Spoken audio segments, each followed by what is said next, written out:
Welcome everyone to this session um, on post-COVID-19 educational platforms and how platforms can be used to manage the continuity of learning. The panel consists of myself, and my name is Suresh George. I'm the chair of the panel. I'm an associate professor at Coventry University in the United Kingdom. And I'm joined by Professor Dr. Basil Genovaras, who is Professor Emeritus of International Business, Minnesota State University. I'm also joined by the Managing Director of Genovaras and Associates International, who is the developer of the educational platform that we will be introducing later in this session. So thank you very much for joining us. And I'll start with an introduction of the session and an outline of what we are going to do.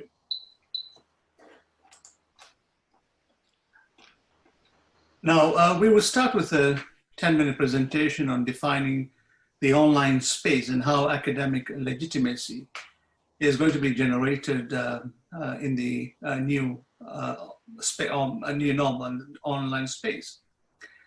And this would be followed by a brief history of the GMMSO software by Professor Genovaras. And we will also be trying to do a demo of the online version of an online demo of the beta version of the new GMMSO platform, provided we can get access to the web server. Christos will be demonstrating an example of a case study that has been designed using the platform and the benefits for instructors. That's going to be the outline of our presentation. I'm going to start with a presentation on generating academic legitimacy. Now, for most of us, we've entered a new norm in the online space and how we are using continuity of learning within the online space. So my presentation is briefly on defining academic legitimacy within the new online academic place.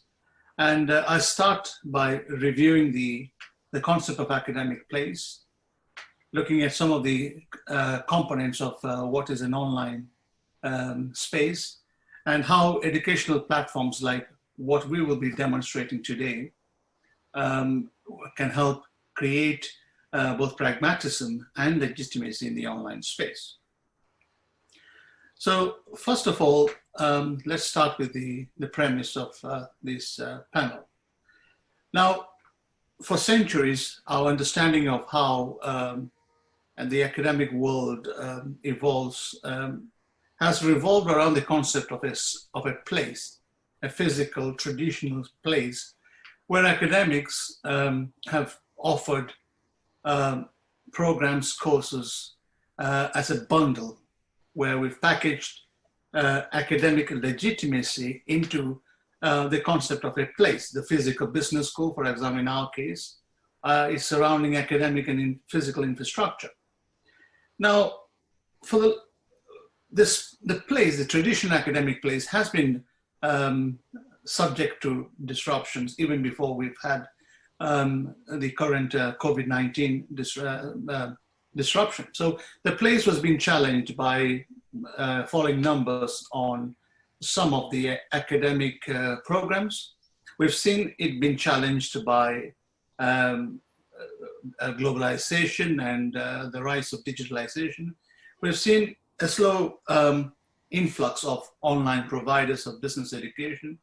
And we've also seen students trying to find pragmatism within the academic space. So there has been a number of, a set of disruptions happening within the academic, the traditional academic place. Now, the current pandemic has forced us to move from the academic place into a new online space in order for us to have a continuity of learning.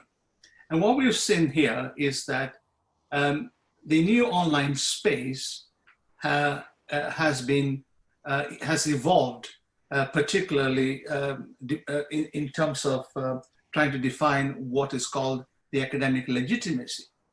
Now, the online space is a reflection of the society we live in, and it is essential that educational platforms like the GMMSO define this space.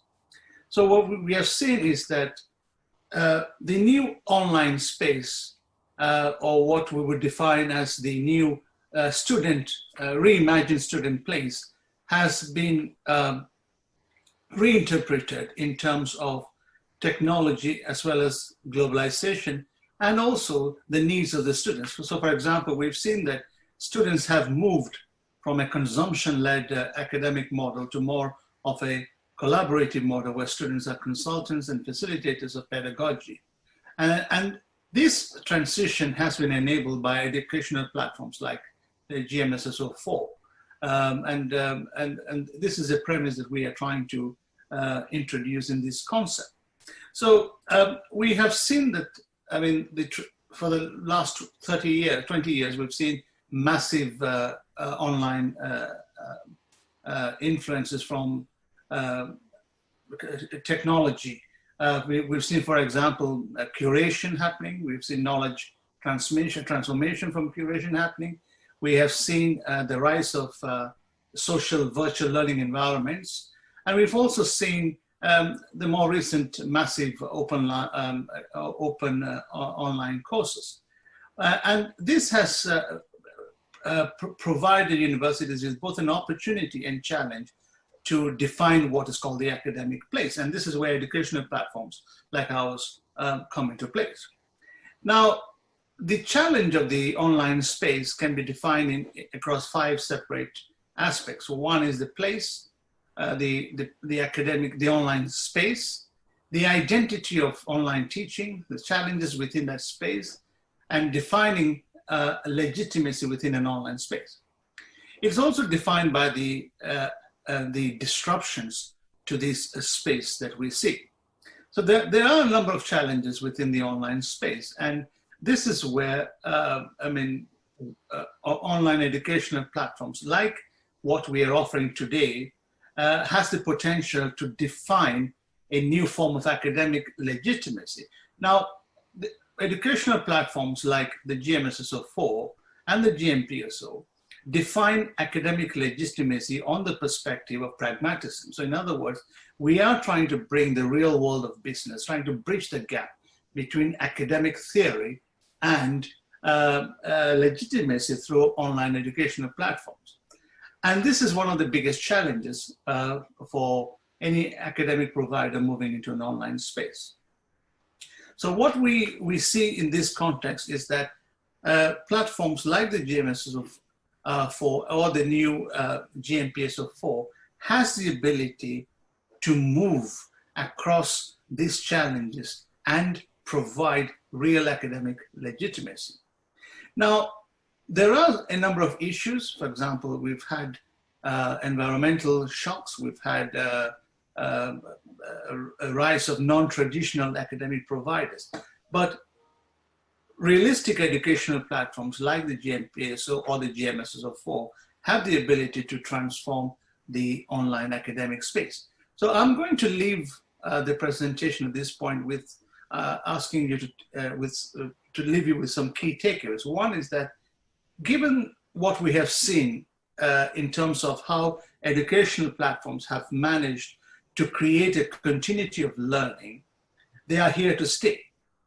And the age of disruption is not over. Even though we get out of the pandemic, we will see a major continuity of learning.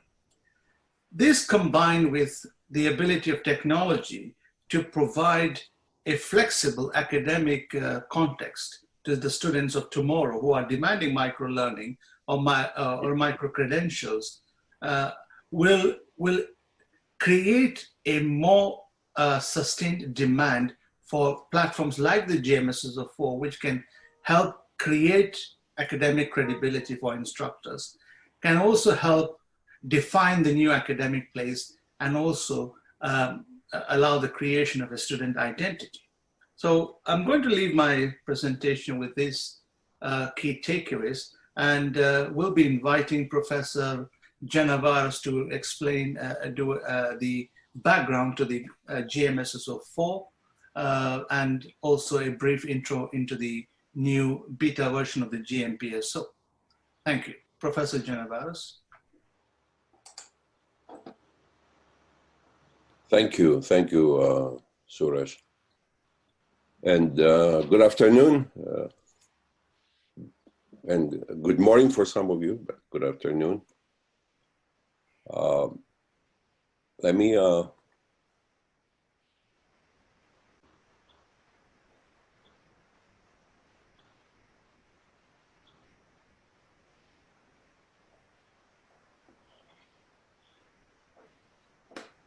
I would like to I can share your screen for you. Yeah.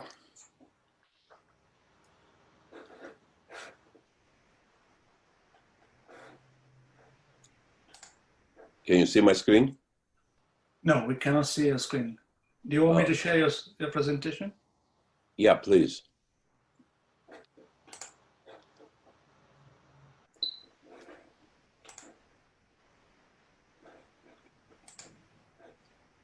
Or should I share my screen?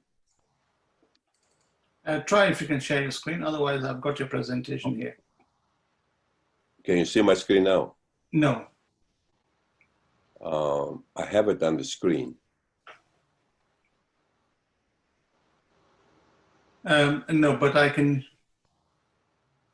Do you want me to share your screen? Your presentation?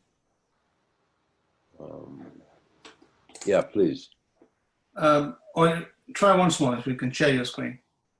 Yes, we can see your screen now. Thank you. Yes. However, this is not from. Just 1 second, please. Sure.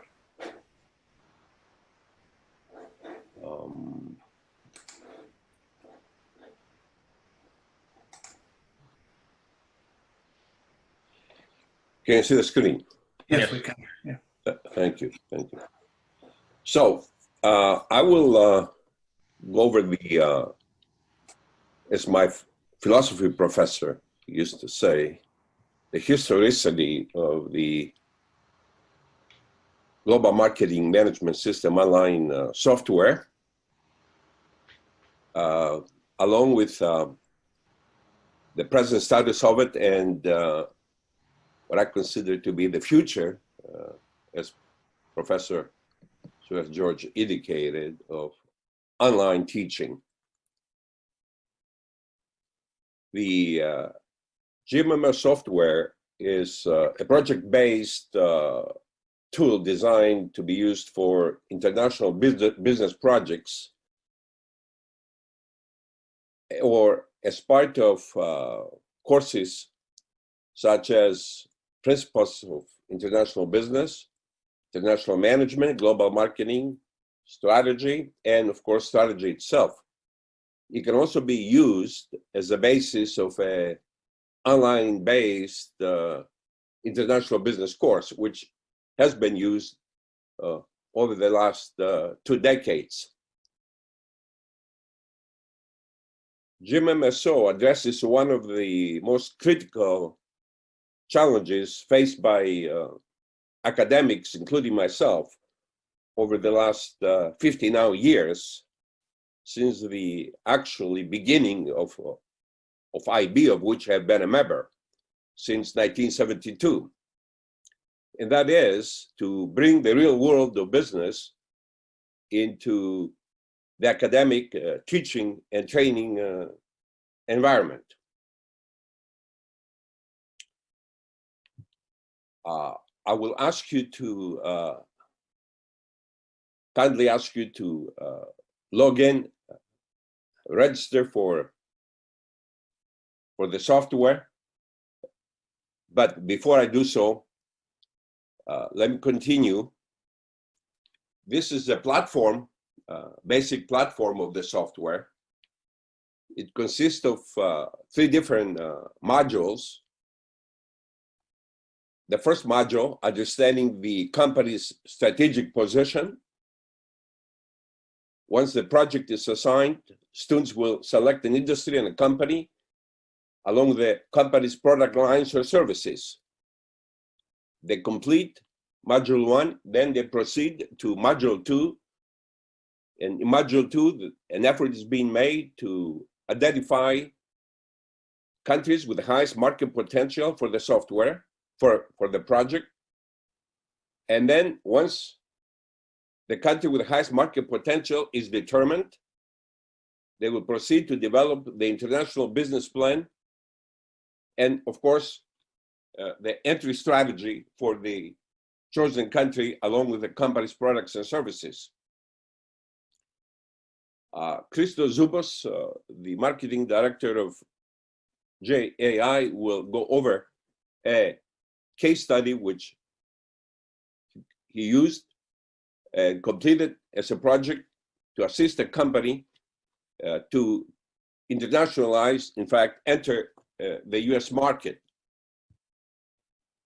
I'm showing the covers of two textbooks here. The first one was published in 1978, and the second one about 20 years later. I will come back to this in a minute.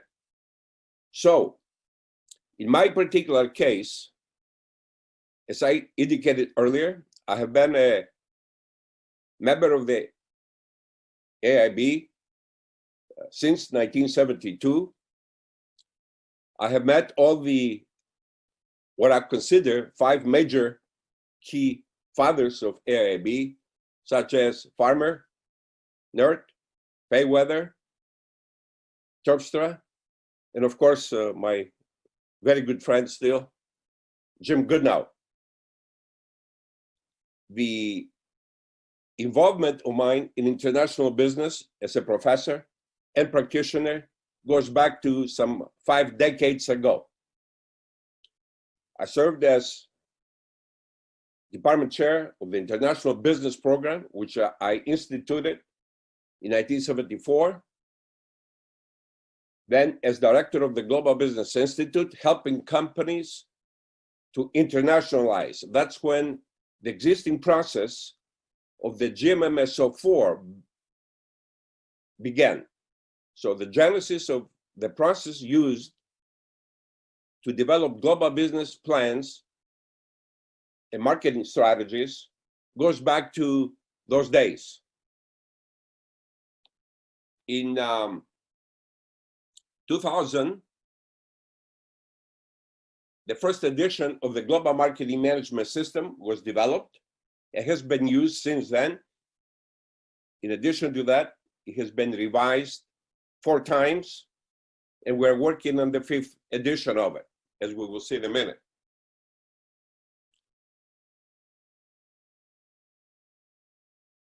Let me also indicate to you that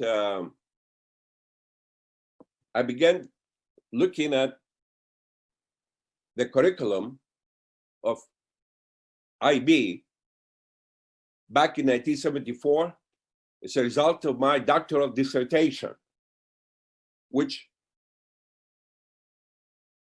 was based on interviews with the fathers of AIB and then a survey questionnaire to AASASB accredited schools, deans, and faculty.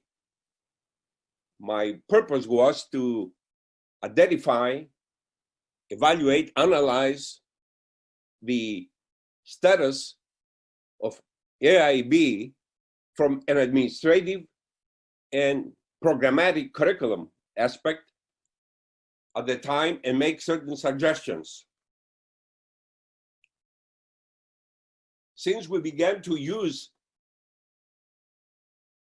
the Global Marketing Management System software, we have conducted a number of surveys in an effort to determine if the software does meet the needs of our students in a fast-changing global and technological economy of ours. And we have been able to ascertain that students have been able to work in teams, improve their decision-making skills, apply the theory of international business using the software, integrating knowledge from not only IB courses, but also all related areas into a system that they use independently or in groups. As you see here, the software was packaged with Kotabi's global marketing system textbook, and it's based on both theoretical knowledge, empirical understanding, and also practice.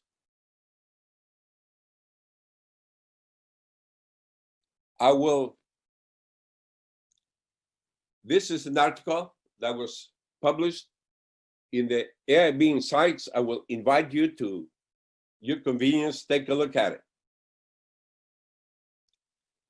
What are we trying to achieve in our classroom when we use the software?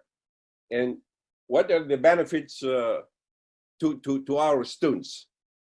When students use the software, they will be able to research, analyze, interpret, and use the data to make business decisions in a global setting.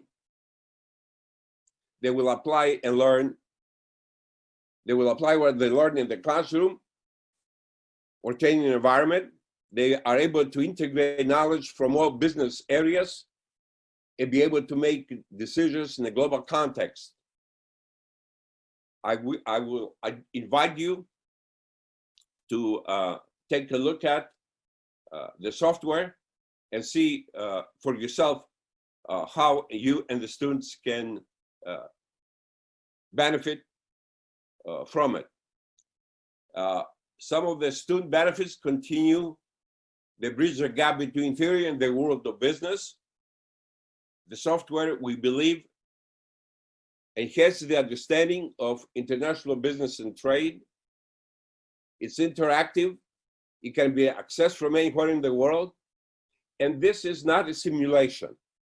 In all due respect to simulations, this is a real-time, actual business plan you develop as if you were in business for yourself, as an entrepreneur, or as a practitioner or manager working for a company that's interested in globalizing or expanding abroad. Some of the instructor benefits.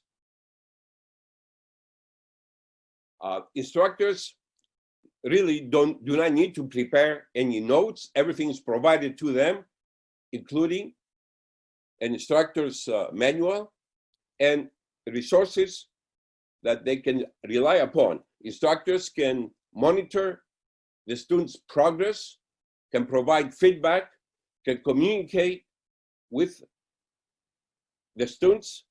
They can evaluate the students' progress on a continuous basis. They can grade, then they can give them a grade based on whatever scale they may want to use. And of course, if you adopt the software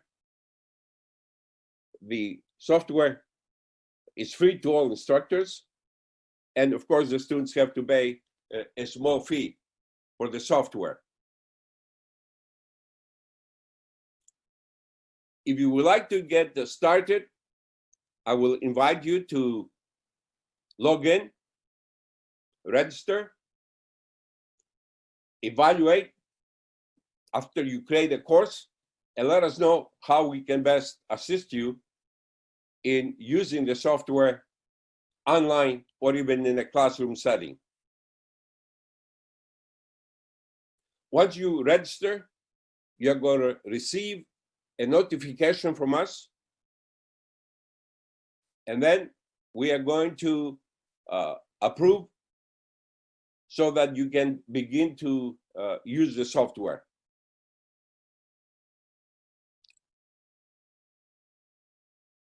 This is a feedback I have received from one of the professors, that is Professor Turgot Gulbenli, who has been using the software, teaching international business, the last 15 or so years. In addition to his statement, he has included comments he received from his students who successfully used the software. We are working on a new software, the Global Marketing Potential and Strategy online software. We hope to have this completed within a month or so.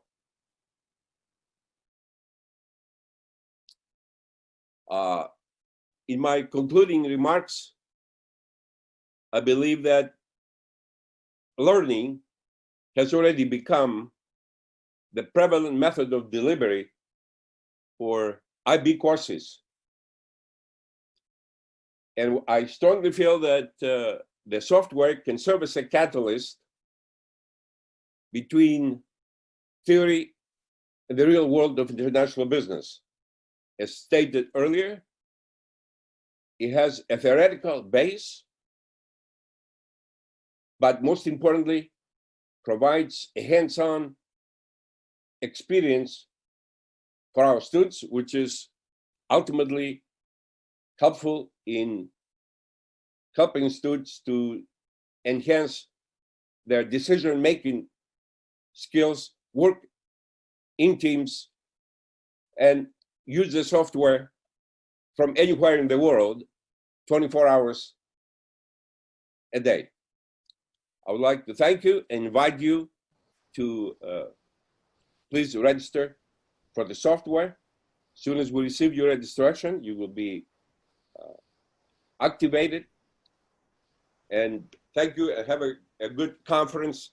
Sorry we can be all together face to face.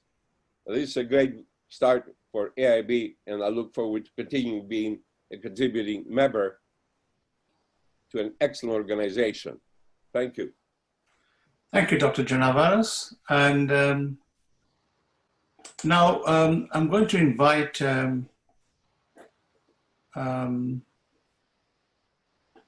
Mr. Christos Zompos from Janavaras and Associates International to introduce a case study that has been developed using the software. Over to you, Christos.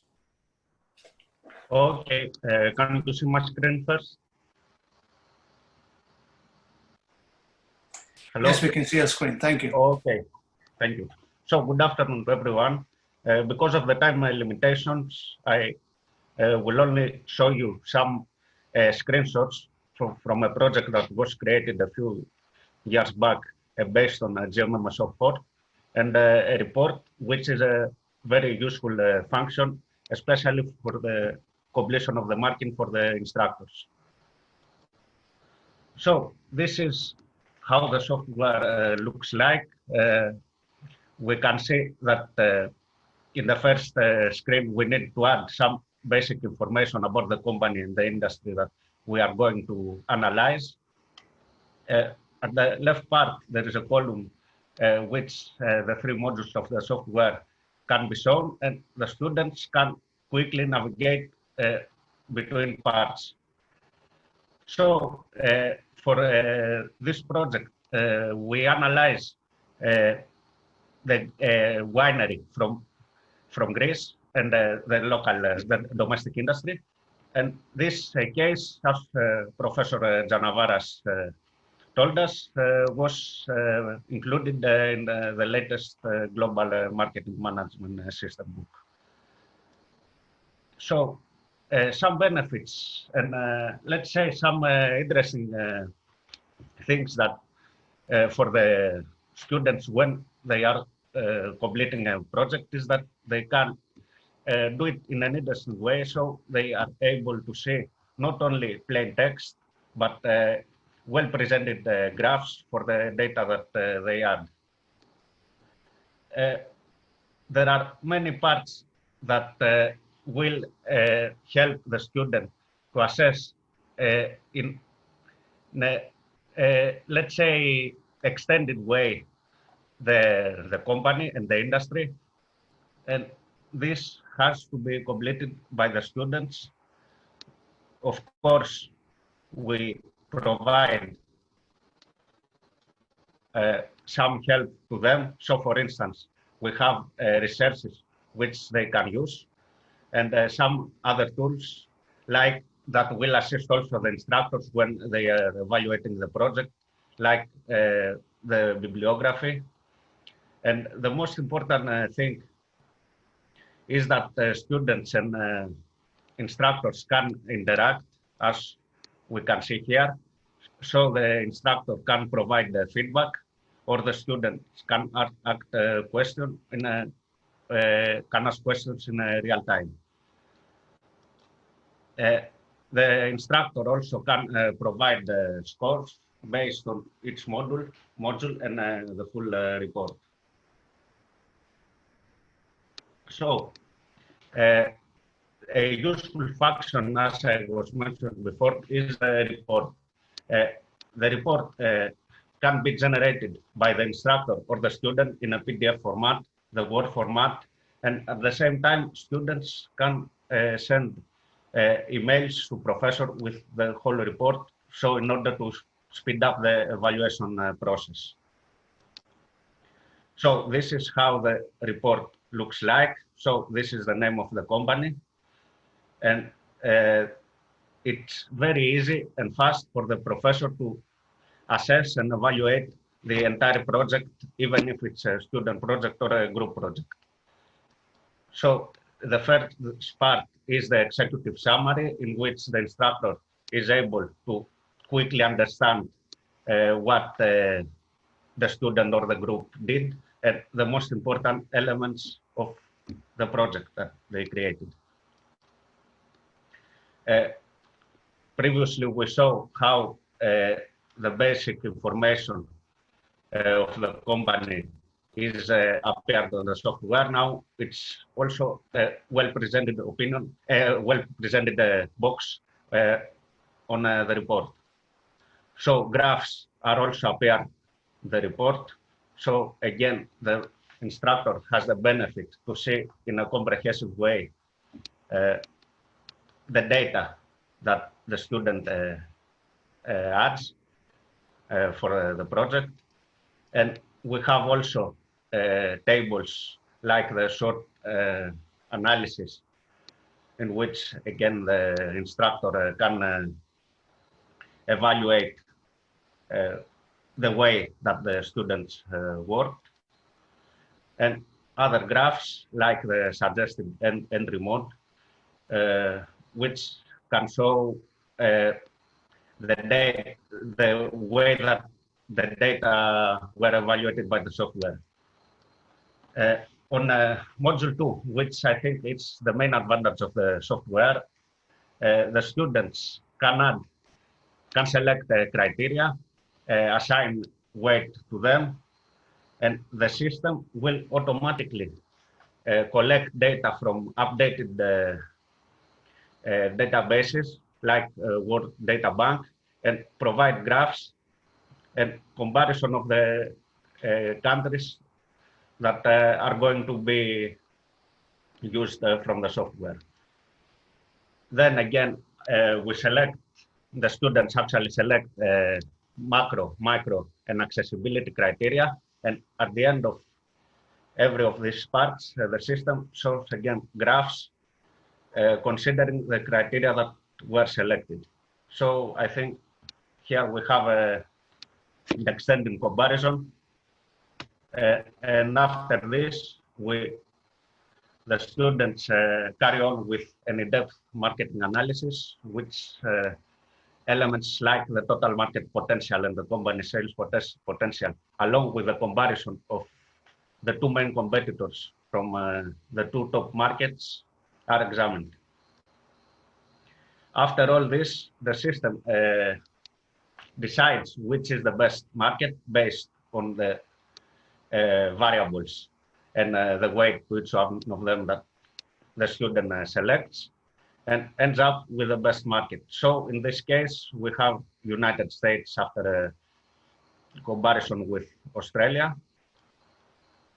And the final module of the software includes the formation of the entry strategy and the creation of the strategic business and marketing plan. So for instance, now we can see an element of a marketing mix, which is the promotional mix, and how it appears on the software. But because now, as I told you, that there's a time limitation, I strongly suggest to register free, of course, as instructors and check all the elements that are included in the software. Again, another important part is the financial strategy, in which students add real data, supposing that they can collect them from balance sheets, and they can create profit and sales scenarios, among other things. And of course, when instructors are evaluating and provide marks for a project, they assess also the set that the students did. Of course, they need to consider references, and this can be added also. There is also in the report, this is the way it appears. So, for instance, they can have a reference from websites, articles, books. So there are many options. So this is what I would like to show you. Again, thank you for your time, and we are waiting to discuss with you in one of, let's say, virtual halls during AIB times. And thank you very much. Thank you very much, Christos. I would I also thank Dr. Genevaras for explaining the concept of the software and how the software has enabled the creation of academic legitimacy as well as pragmatism in the online space. Now, before we conclude, we would like to invite you to please visit the software website, which is GMMSO4.com, and please register as an instructor. If you're an instructor, you can register for free and test the software to see how it fits in with your course. We would certainly appreciate if you stay in contact and let us know if you have any questions. And once again, thank you very much for attending our session. Thank you all.